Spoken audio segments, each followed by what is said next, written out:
Assalamualaikum warahmatullahi wabarakatuh. Kembali lagi di Klinik YouTube. Di video kali ini saya bersama teman-teman saya menuju ke sebuah lokasi yang dulunya adalah bangunan Belanda atau mungkin bangunan Majapahit. Nanti akan dijelaskan oleh Kang Ega dari Majapahit Study Club. Juga ada dari channel ARR Majapahit. Jadi langsung saja kita ke intronya dulu.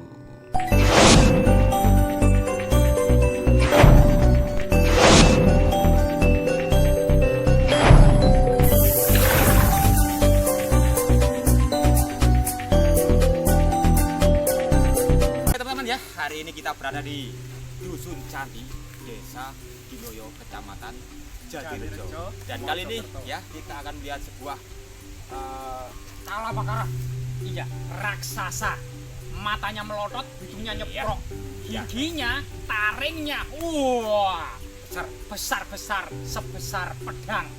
Luar biasa. Iya. Ya, ternyata tempat ini dijadikan sebuah dam.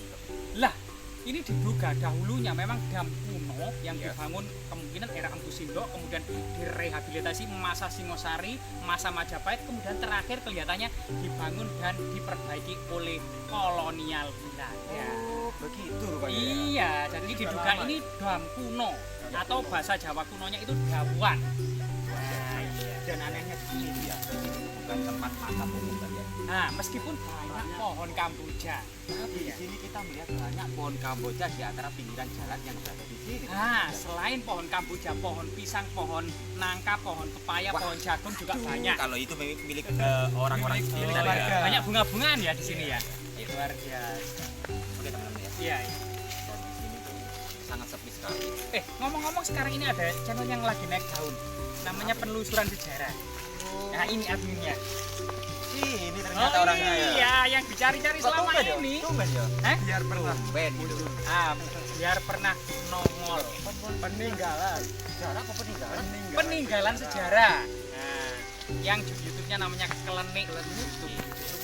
Kenapa sih yang dinamakan klinik? Karena sebenarnya saya membuat konten itu bukan tentang sejarah tapi tentang hal klinik sebenarnya. Cuman karena Facebooknya viral di peninggalan sejarah, makanya saya juga membahas tentang sejarah. Oh iya, iya. Kenapa kau memilih klinik? Klinik soalnya klinik itu dari bahasa ini ya, bahasa Jawa kuno ya. Iya bener ya? Ya mungkin saja lah. Tapi ini sangat familiar dalam bahasa Indonesia, klinik gitu ya. Sesuatu yang berhubungan dengan mistis. Oh, ada warga yang lewat. Begitu ya.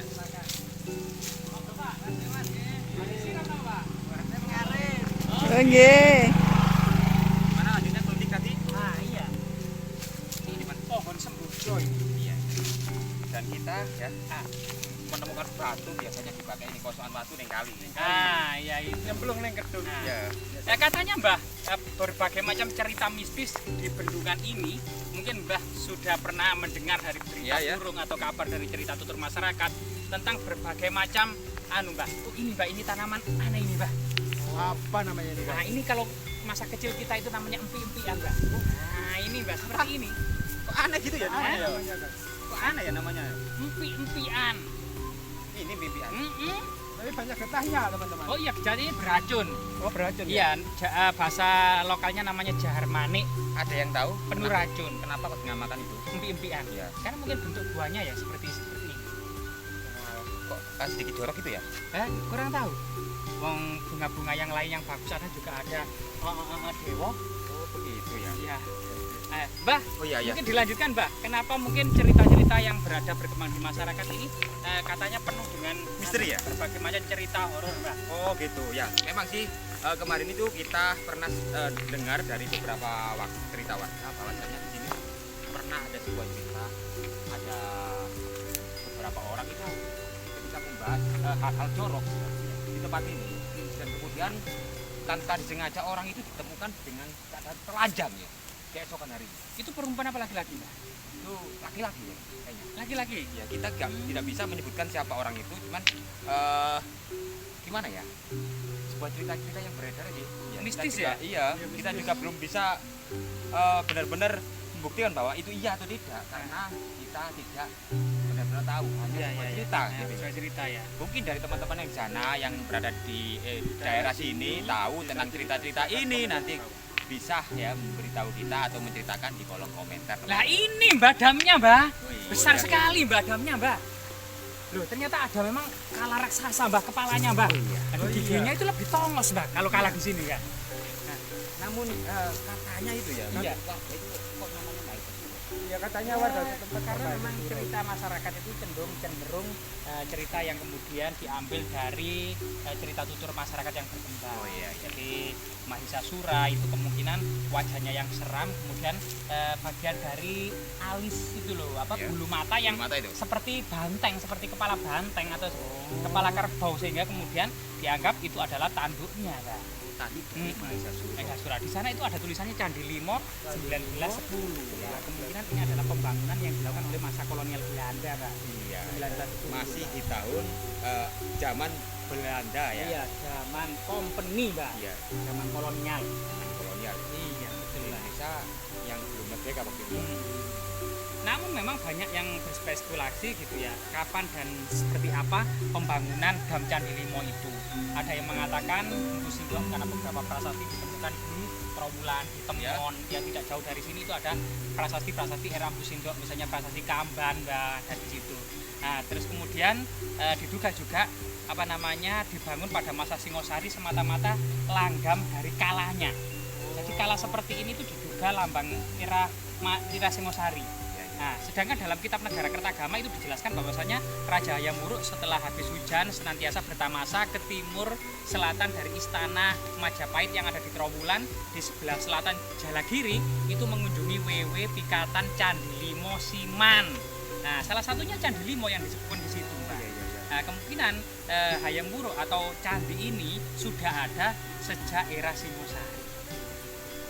Tapi untuk nama Candi Limo sendiri itu Kang, bisa dijelaskan Kang? Jadi Candi Limo ya artinya atau bahasa Indonesianya Candi Lima Ya. itu secara teks, secara kata itu adalah candi berjumlah 5, Mbak. Iya, iya. Namun memang kepastiannya juga kurang tahu karena Negara Kertagama menyebut Candi Limo, WW Pikatan itu nama-nama desa. Nama-nama desa seperti Pikatan, WW, Siman, dan Candi Limo itu nama desa. Atau juga desa yang dahulu asal usulnya Iya, dari didasarkan pada jumlah candi yang ada di Iya, desa betul. itu. Kemungkinan Maka seperti Candi itu ya. Limo mungkin seperti itu ya. Mungkin Mungkin seperti kita lebih dekat, Mbak, biar betul. teman-teman bisa menyaksikan kemegahan Nah. ya. Meneruskan dari pembangunan era kerajaan gitu, Mbak ya. Untuk mengairi tebu, perkebunan tebu ya. Karena memang tahun 1910 atau sebelumnya tahun 1880 ini Jawa ini penghasil gula terbesar di dunia. Bahkan pernah memiliki kereta api termewah setelah Swiss. Tapi tentunya yang menikmati itu semua adalah orang-orang Eropa. Dan kita hanya sebagai kulinya saja. Betul sekali. Kuli angkut. Nah itu, Ya, masa-masa iya, jadi penjajahan ya, itu ya. itu namanya era-era berita masa penjajahan ya. Di kala sendiri pada masa kuno kemudian ini tidak gampang yang dahulu kemudian ada kalanya Mbak, ada bangunan masa kuno atau kemudian kalau ketika ini sampai saat ini kemudian sudah terpendam oleh bangunan baru era kolonial ini. Kala sendiri merupakan lambang waktu ya, karena siapa yang memasuki waktu tidak bisa keluar lagi. Kenapa? Di mana-mana kala cuma kepalanya saja, tahu nggak asal usulnya Mbak? Ya itu yang belum saya tahu juga. Hah? Jadi Coba jelaskan ya. Karena dibenggal. ceritakan Mbak. Ya. Ketika jamuan para dewa itu hendak meminum air amerta, air keabadian Ya. setelah pengadukan Samudra Mantana, Mbak. Jadi dahulu itu dewa itu tidak abadi, Mbak. Kemudian Dewa Wisnu memberikan solusi agar mencari guci amerta yang berisi air amerta untuk diminum supaya hidup abadi.